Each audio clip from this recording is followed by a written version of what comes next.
Circular coil है, इसकी radius small a है, number of turns capital N दे रखे हैं उसमें। ठीक है। और आपको बोल रहा है find out EMF induced in the coil if coil is rotated with uniform angular velocity omega about an axis passing through center and perpendicular to plane of loop। Centre से और इस प्लेन लूप के about घुमा रहे हैं, मतलब ये आपकी ऐसी कॉइल है, बिल्कुल ये कॉइल अच्छी मिल गई है अपन को, ये कॉइल है और ये ऐसे ऐसे घूम रही है, मैग्नेटिक फील्ड भी डॉट है, अपनी एक्सिस के अबाउट ऐसे घूम रही है, इस तरीके से घूम रही है अपनी एक्सिस के अबाउट। तो इसके इस रोटेशन की वजह से तो इसमें इंड्यूस्ड ईएमएफ कितना होगा, find out EMF induce, first part की बात कर रहा हूँ मैं। वेरी गुड सलोनी सरबजीत, बिल्कुल सही बोल रहे हैं बेटा, तो सब लोग इनकी बातें समझ पा रहे हैं कि माही ने भी सही बताया। तो जी आप बताइए कितना होगा फ्लक्स इसमें, इंड्यूस्ड ईएमएफ कितना होगा अगर ऐसे घूमेगी तो।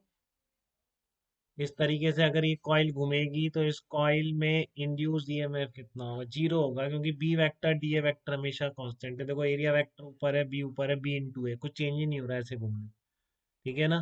तो ये लूप अगर अपनी एक्सिस के अबाउट घूम रहा है तो फिर इसमें कोई इंड्यूस्ड ईएमएफ जनरेट नहीं होगा। बट इसी लूप को अगर आपने डायमेट्रिक एक्सिस के अबाउट घुमाया, नहीं फ्लक्स कांस्टेंट हो गया, फ्लक्स कांस्टेंट हो गया। हाँ तो इसलिए ईएमएफ जीरो हो गया बेटा, क्लियर है आपको। फ्लक्स कांस्टेंट हो गया इसलिए ईएमएफ जीरो हो गया। अब ये इससे पास होने वाली एक्सिस के डायमीटर एक्सिस के अबाउट घुमा रहे हो उसको, मान लो ऐसे कर रहे हो, समझ रहे हो, ऐसे कर रहे हो। तो आपका देखो ध्यान से देख लेंगे, बिल्कुल ये आपका एरिया वेक्टर था ऊपर की तरफ, बी वेक्टर भी इधर था, जीरो एंगल था। बट जैसे ही आपने इसको टर्न किया इस तरीके से, ऐसे थीटा एंगल से घुमा, तो एरिया वेक्टर पहले से थीटा एंगल से घूम जाए। ठीक है ना। एरिया वेक्टर भी ऐसे हो जाएगा इसका, तो बी वेक्टर तो वहीं था, एरिया वेक्टर ऐसे आ गया। तो किसी थीटा एंगल पर जब ये है, ठीक है ना, अपनी एक्सिस इसके अबाउट घूम रहा है ना, इस एक्सिस के अबाउट, तो इस एक्सिस के अबाउट तो ऐसे घूमता है।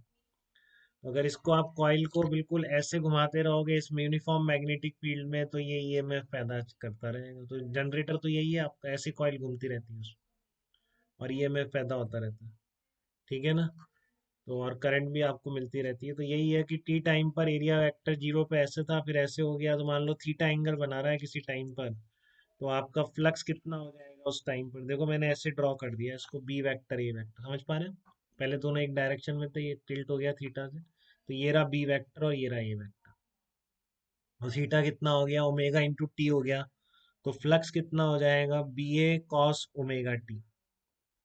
ठीक है ना, B A cos omega T, number of turns मान लो कितने, कैपिटल एन है, तो टोटल फ्लक्स हो गया टी टाइम का। फिर से मैं ये लिख रहा हूँ, बार बार वही प्रोसेस है मेरी, कि टी टाइम पर फ्लक्स लिख के काट के लूप में बैटरी लगा दी जाती है, तो आपका फेराडेज लॉ पूरा हो जाता है।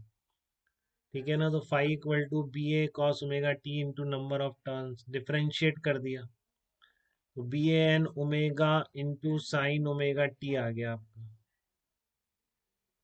ठीक है ना। और फिर आप इसको डिफरेंशिएट कर दो, B N omega sine omega T, इसको डिफरेंशिएट कर दिया तो साइन ओमेगा टी आ गया। तो आपसे जनरली ये पूछता है कि इसमें मैक्सिमम इंड्यूस्ड ईएमएफ कितना होगा, ये क्वेश्चन आता है जनरली इस तरह। क्योंकि टी टाइम पर तो आगे आप पता है आपको ई की मैक्सिमम वैल्यू कितनी होती है, अब साइन ओमेगा टी बना गया, तो बी एन ओमेगा इस तरह की लूप का मैक्सिमम इंड्यूस्ड ईएमएफ है। आपके घरों में भी यही आ रहा है बेटा, B N omega sine omega T आ रहा है आपके घरों में। ठीक है ना।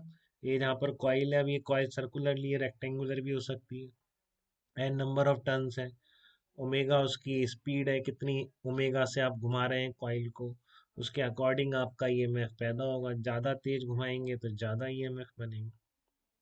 ठीक है। तो इन प्रॉब्लम्स में किसी को कोई दिक्कत तो नहीं है इस तरह के रोटेशन में। खुद की एक्सेस के अबाउट कॉइल घुमाओ, इस कॉइल को भी घुमाते रहो, अगर फील्ड आपका परपेंडिकुलर हो गया, आप इसको ऐसे ही घुमा रहे हो उसकी परपेंडिकुलर एक्सेस के अबाउट, तो कोई ईएमएफ जनरेट नहीं होगा। आप प्लेन के किसी एक्सेस के अबाउट घुमाना पड़ेगा। ठीक है ना। तो इस तरह की यूनिफॉर्म फील्ड में आपको ईएमएफ देखने को मिलता है और कॉइल में करंट चलने लग जाएगी। यहाँ तक की बातें क्लियर।